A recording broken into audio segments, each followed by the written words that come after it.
is actually the Bible that helped me understand what it means to be a Christian.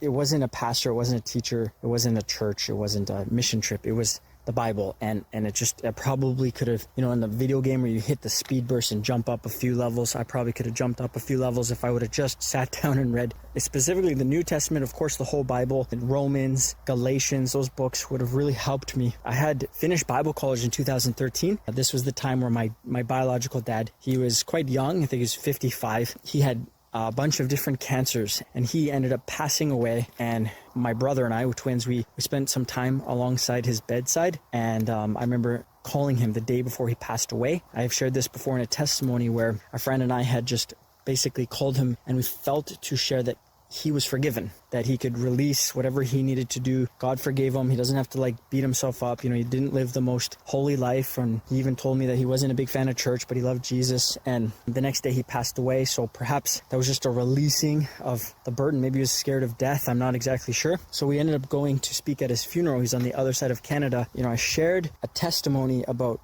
how my dad started to come to know the Lord, that he started praying a little bit before he died, and it was a sad time where my dad passed away, but at the same time I got to share about the last few years of my dad's life where he came to know God, and a lot of his friends were not necessarily Christians. So I was very thankful in the midst of this tragedy.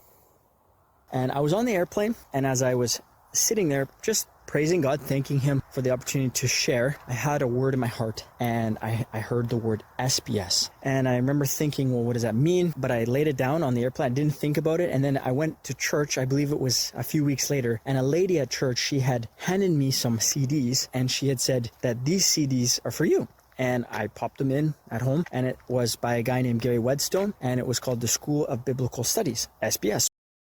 So then I popped in the CDs. I was listening to this School of Biblical Studies, which is about learning that we are the righteousness of Christ. And that was really renewing my mind, but still not really, I wasn't in the Bible. And then I went to the school where I basically had this huge quiet time with God for about 10 months. And I was just color-coding my Bible front to back, reading it from the original reader's point of view. And I had trouble with the school. I was almost kicked out of it at the very beginning because I was imposing my cultural Christianity, all the things I had learned about the prophetic and the church and the spiritual warfare, and I was placing it on the scriptures, and they were saying you're not really reading it from the original reader's point of view. So then I had to change my mind, and when I decided to just read it from the original reader's point of view, and then I would make my interpretations, or I make my observations and applications from that place of what it was really written for, I started getting a foundation. I started renewing my mind. I started seeing the gospel more. I started seeing the Christian life. I started seeing that, we have the flesh, and we also have the spirit, and the flesh is at war with the spirit, and that's part of the struggle of what we're going through.